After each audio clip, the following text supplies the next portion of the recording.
మన తెలంగాణలో మొట్టమొదటి ఫ్యాక్టరీ అవుట్లెట్ మన ముకుంద జ్యువెలర్స్ లో లైట్ వెయిట్ ఆభరణాలు కలెక్షన్స్ ఎన్నెన్నో అన్ని జ్యువెలరీస్ పై VA కేవలం 2 to 12% మాత్రమే. విచ్చేయండి ముకుంద జ్యువెలర్స్. కష్టపడి సంపాదించుకున్న మంచి పేరు పోయింది. తనకంటూ దక్కిన ఫేమ్ పోయింది. ఒకే ఒక్క లైంగిక ఆరోపణతో అతని కెరీర్ మొత్తం నాశనమైంది. మలయాళ నటుడు దిలీప్ పై నమోదైన కేసులో 8 ఏళ్ల తర్వాత తుది తీర్పు వచ్చింది. అతన్ని కోర్టు నిర్దోషిగా తేల్చింది. లైంగిక ఆరోపణల విషయంలో నటుడు దిలీప్కు ఊరట దక్కినా ఇప్పుడు అది ఉత్తిదేనా? ఇన్నేళ్ల పాటు ఆయన అనుభవించిన బాధ ఈ తీర్పుతో తీరిపోతుందా? మలయాళ నటుడు దిలీప్కు బిగ్ రిలీఫ్. నటిపై లైంగిక దాడి కేసులో నిర్దోషి అని తేల్చిన కోర్టు 8 ఏళ్ల తరువాత తేలిన అస్సలు నిజం. 8 ఏళ్ల క్రితం కేరళలో సంచలనం సృష్టించిన కేసులో ఇప్పుడు తీర్పొచ్చింది. కిడ్నాప్, ఆమెపై లైంగిక దాడికి పాల్పడిన ఘటనలు ఏళ్లుగా విచారణ జరుగుతున్న ఈ కేసు కీలక మలుపు తిరిగింది. నిందితుల్లో ఒకరైన ప్రముఖ నటుడు దిలీప్ ని ఎర్నాకుళం కోర్టు నిర్దోషిగా తేల్చింది. మలయాళ నటి ప్రమేయాన్ని నిరూపించడంలో ప్రాసిక్యూషన్ విఫలమైందని కోర్టు తీర్పిచ్చింది. అత్యాచారం, కుట్ర లాంటి నేరాల కింద న్యాయస్థానం 6గురిని దోషులుగా తేల్చింది. దిలీప్ తో పాటు మరో 3గురిని నిర్దోషులుగా తేల్చింది. మలయాళంతో పాటు తమిళ్, తెలుగు సినిమాల్లో నటించిన ఆ నటి 2017 ఫిబ్రవరి 17న కొచ్చిలో కిడ్నాప్ కు గురయ్యింది. ఆ రోజు రాత్రి 17 మంది వ్యక్తులు కిడ్నాప్ చేసి 2 గంటల పాటు ఆమెను తన కారులోనే లైంగిక వేధింపులకు గురి చేసిన దుండగులు తరువాత అక్కడ్నుంచి పారిపోయారు. ఆ కేసులో 10 మందిపై పోలీసులు కేసు నమోదు చేశారు. వారిలో యాక్టర్ దిలీప్ కూడా ఒకరు. వీళ్లందరిపై కిడ్నాప్, లైంగిక వేధింపులు, గ్యాంగ్ రేప్, ఉద్దేశపూర్వకంగా ఆధారాలను చెరిపివేయటం వంటి అభియోగాల కింద కేసులు నమోదయ్యాయి. ఈ కేసులో 2017లో తొలి ఛార్జ్షీట్ నమోదైంది. నటిపై దాడి ఘటన నేరపూరిత కుట్రలో భాగమని ప్రాసిక్యూషన్ ఆరోపించింది. నటుడు దిలీపే ఈ దాడికి కుట్ర పన్నాడని ఆరోపించారు. ప్రాసిక్యూషన్ కూడా అతను సాక్ష్యాలను నాశనం చేశాడని ఆరోపించింది. అదే ఏడాది జూలైలో దిలీప్ అరెస్ట్ అయ్యాడు.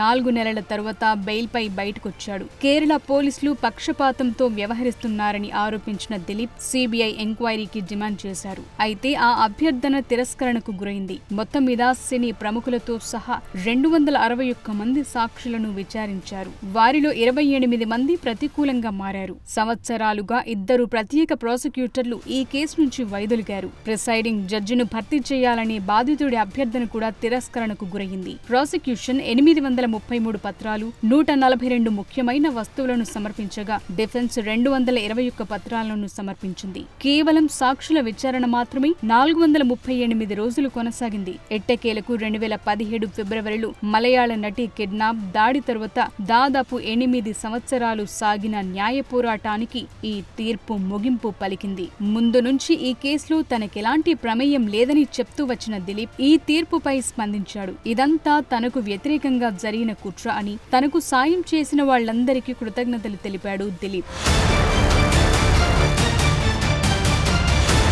అయితే ఇప్పుడు తలెత్తుతున్న ప్రశ్న ఒక్కటే. తప్పుడు ఆరోపణలతో ఇన్నేళ్ల పాటు దిలీప్ మోసిన అవమాన భారం అంతా ఇంత కాదు. జీవితంలో అతను కష్టపడి సంపాదించుకున్న పరువు, పేరు, ఫిల్మ్ ఇండస్ట్రీలో తాను సంపాదించుకున్న ఫేమ్ అంతా ఈ ఒక్క కేసుతో గంగలో కలిసిపోయింది. ఒక్క మాటలో చెప్పాలంటే అతని కెరియర్ మొత్తం నాశనమైపోయింది. మరి ఇన్నేళ్లు దిలీప్ అనుభవించిన బాధకు సమాధానం ఎవరు చెప్తారు? ఇప్పుడు కోర్టు నిర్దోషిగా తేల్చిందని ఊరట చెందాలా? ఈ దేశంలో న్యాయం అంత ఈజీగా దొరకదని సరిపెట్టుకోవాలా?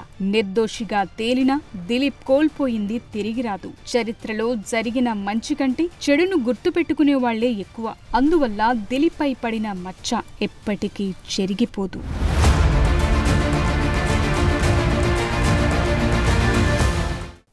కోర్టు తీర్పులు ఆలస్యమైతే జీవితాలు ఎలా తిరగబడిపోతాయో చెప్పడానికి యాక్టర్ దిలీప్ జీవితమే ఒక బిగ్ ఎగ్జాంపుల్. తన జీవితంలో సంపాదించుకున్నటువన్నిటి కూడా కోల్పోయారు ఆయన. ఇంకా ఆ తర్వాత తీర్పు తీరిగ్గా వస్తే ఏమైనా లాభం ఉంటుందా? అన్నీ పోయాక నిజం నిలకడగా బయటకొస్తే అర్థం ఉంటుందా? ఇన్నేళ్ల పాటు దిలీప్ ఎదుర్కొన్న అవమానాలు, అనుభవించిన బాధకు విలువ లేదా? కోర్టు నిర్దోషిగా తేల్చినా అతను పోగొట్టుకున్న ఆ లైఫ్ ఇప్పుడు మళ్ళీ తిరిగి వస్తుందా?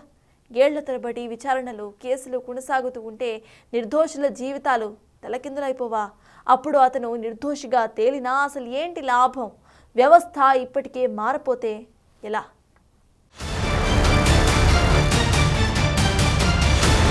ఒక్క కేసు మొత్తం లైఫ్ స్మాష్. అన్నీ పోయాక నిర్దోషిగా తేలితే అర్థముందా? 8 ఏళ్ల తరువాత నిజం బయటికొస్తే జరిగే మేలేంటి? న్యాయం ఆలస్యమైతే అది న్యాయం కానే కాదు. ఇది మన న్యాయ వ్యవస్థలో ఉన్న సూత్రం. మన దేశంలో విచారణ అనేది ఓ ప్రాసెస్ కాదు, అదే ఓ శిక్ష. ముఖ్యంగా యాక్టర్ దిలీప్ లాంటి ప్రముఖులు ఏదైనా కేసులో చిక్కుకున్నప్పుడు కోర్టు తీర్పుల్లో జరిగే ఆలస్యం వారి జీవితాలను, కెరియర్ను, వ్యక్తిగత గౌరవాన్ని, జీవితాన్ని శాశ్వతంగా దెబ్బతీస్తుంది. దీనికి దిలీప్ అతీతుడేమీ కాదు.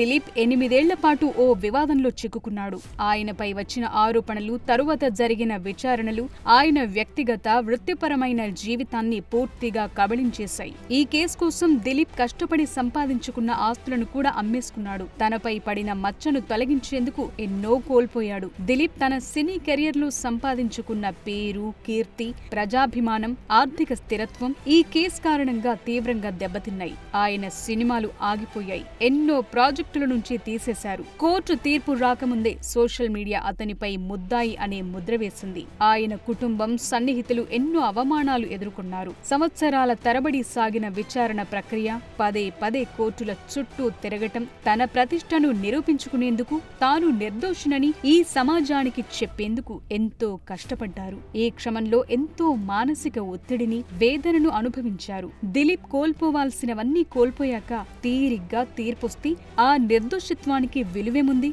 నిజం నిలకడగా బయటకొచ్చినా జరగాల్సిన నష్టం జరిగిపోయింది. దిలీప్ కెరియర్లో అత్యంత కీలకమైన ఫేజ్, కెరియర్ పీక్ స్టేజ్ మొత్తం కోల్పోవాల్సి వచ్చింది.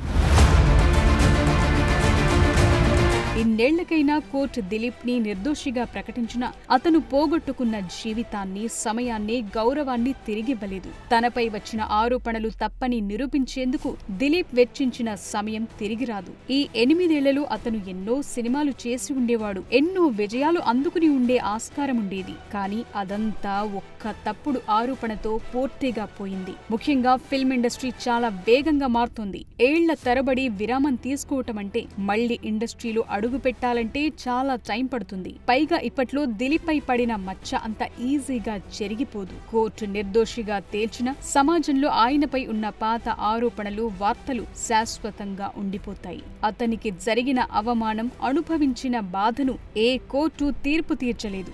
ఓ వ్యవస్థాగత లోపం కారణంగా నష్టపోయిన నిర్దోషి జీవితానికి ఇప్పుడు బాధ్యులెవరనేదే బలమైన ప్రశ్న.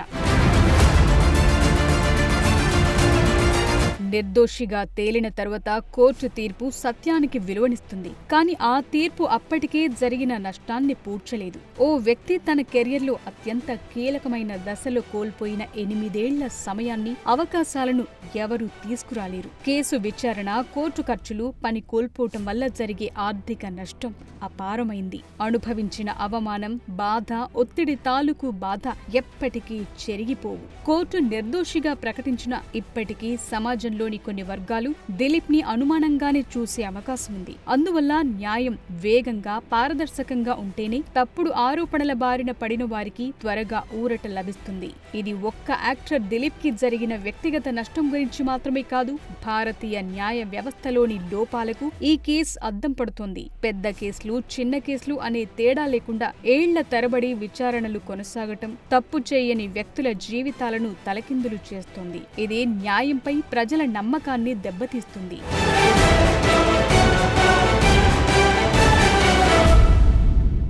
దిలీప్ మాదిరిగా ఎందరో నిర్దోషుల జీవితాలు తలకిందులు కాకుండా ఉండాలంటే ఈ వ్యవస్థ మారాలి. ప్రత్యేకించి పరువు, ప్రతిష్టకు సంబంధించిన ముఖ్యమైన కేసులను త్వరితగతిన విచారించే విధానాలను బలోపేతం చేయాలి. ప్రతి విచారణకు ఒక నిర్దిష్ట సమయ పరిమితిని విధించాలి. దాన్ని ఖచ్చితంగా పాటించాలి. వ్యవస్థాపరమైన లోపాల కారణంగా నిర్దోషిగా తేలిన వ్యక్తులు పోగొట్టుకున్న ప్రతిష్ట, సమయం, ఆర్థిక నష్టానికి తగిన నష్టపరిహారం అందించే వ్యవస్థను ఏర్పాటు చేయాలి. ఉండాలి. న్యాయం త్వరగా దక్కితేనే ఆ న్యాయానికి విలువ ఉంటుంది. దిలీప్ లాంటి వ్యక్తుల జీవితాలు ఈ వ్యవస్థకు ఓ గుణపాఠం కావాలి. అన్యాయం జరిగి ఏళ్ల తరువాత తీర్పు వచ్చి నిర్దోషిగా తేలినంత మాత్రాన పోయిన జీవితం తిరిగొస్తుందా? ఈ ప్రశ్న వ్యవస్థను వెంటాడుతూనే ఉంటుంది. వ్యవస్థ ఇప్పటికీ మారకపోతే రేపు మరొకరి జీవితం కూడా ఈ ఆలస్యపు అగాధంలో పడిపోతుంది.